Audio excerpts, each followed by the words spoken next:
It's that time of the year again when people start focusing on touching up their lawns, and we have some tips for those getting ready to do a huge lawn makeover. News for Jack's anchor, Aaron Farrar, spoke to Stephanie Means with the University of Florida about the importance of proper fertilization.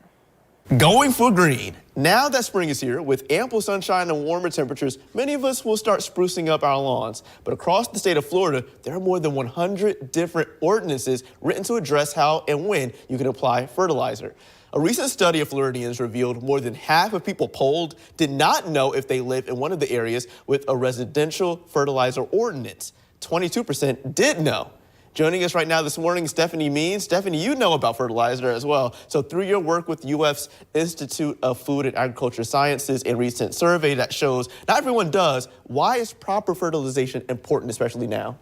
Yes, it's absolutely very important because improper fertilization can cause a number of different issues.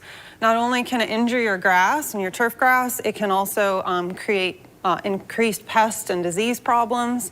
And then also too much fertilizer can create polluted runoff into our waterways. So we have some things here. Can you elaborate on why these things are here and what should people know about what's on this desk? Sure. So one thing that's very important to know is that we do have a fertilizer ordinance in Duval County. And what we recommend is that you get a soil test done before you apply any fertilizer, because you may find that you don't actually need as much fertilizer or fertilizer at all. So I have a copy of our soil kit test here. You just take a sample of your soil, send it off, and you'll get results back, and they will include some recommendations for exactly what and how much you should put on your lawn. And then I have a bag of fertilizer here. It's always important to read the bag to find out that all the information you need to know is on the back of the bag, including how to calibrate your spreader. So if you want to use a hand spreader or a push spreader, it will tell you exactly how to calibrate it for the amount of square footage that you're applying the fertilizer to. So about that, when should people fertilize or even avoid applying? So we do not recommend to fertilize before a heavy rainstorm because it can just wash away before the fertilizer gets to the roots of the plants. And we also don't recommend to fertilize before the grass is growing. You don't want to fertilize dormant grass. Right now is starting to come out of dormancy. So if you've already fertilized this year, you've done it too early. Generally early to mid-April in North Florida. That's good to know. For people who may not know how this works, can you show us what maybe like a test would look like, how people can go about knowing if they are eligible or if they're doing things the right way? Sure. So in the fertilizer kit, in the fertilizer test kit, soil test, there's a bag in here. There's instructions about exactly how to take a sample from your landscape. You'll mail it off in the prepaid mailer. You pay for it at that time, and then within a week or two, you'll get results via email.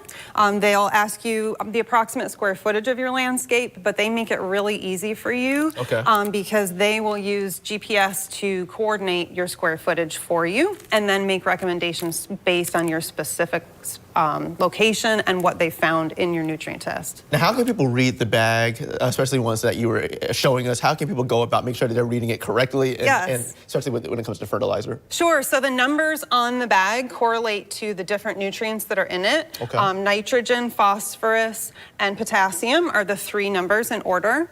In Florida, we recommend that the first and last number be close or equal to one another, so a 1-to-1 ratio. And then we also want to look on the back of the bag to ensure that we're using a slow release product. A slow release fertilizer will do just that. It will break down slowly over time, so your lawn will get fed over many months instead of all right at once, which is beneficial for the lawn. And that's listed? Can you show me where that is? Yeah, listed? so it'd be right on the back of the bag here. There's a percentage listed. You have to read kind of the fine print, and then you have to do a little bit of math to figure out exactly what percentage. We want to look for a slow release of 30% or more. That's the recommendation. Good information. In the survey, we mentioned that weed and feed was listed as the most commonly used fertilizer, but it really should not be used in Florida. Can you explain why? Sure. So weed and feed is two separate products. Weed means it's a weed killer, an herbicide, blended in with your fertilizer. So it seems like it would be an easy one-step process, but really you need to be applying your herbicide much earlier in the springtime. before the weeds start germinating. That's the key. So if we apply the fertilizer and the herbicide at the same time, the timing is not right. So you're wasting one or the other by applying them at the same time. So we would recommend a separate herbicide and a separate fertilizer. Very interesting for sure. But Yes. back to the rules of fertilization for just for a second. Duval County does have a fertilizer ordinance. You just mentioned that. Can you tell us what they are? Any last minute things that maybe we didn't touch on that people need to be aware of, especially right now? Yes, of course. So the Duval Fertilizer Ordinance, you can find it online, but it does spell out when you can fertilize. It does spell out that 30% slow release recommendation. And it also explains that if we spill any on a hard surface like a driveway or a sidewalk, that we sweep that up or sweep it back into the grass. And also it does spell out that we need to keep a 6-foot low maintenance zone around any bodies of water. So whether that's a retention pond or a creek or a river, we need to not apply fertilizer, pesticide, insecticide in that area. So helpful. Stephanie Means, thank you so much. To help people, though, especially landscape professionals, educate others about residential fertilizer application, a webinar is happening actually on Monday afternoon. That starts at 3 o'clock that afternoon. You do need to register. You can find links to this and other landscaping programs on the IFAS website. That address is listed there. We will also put this on our website at news4jax.com.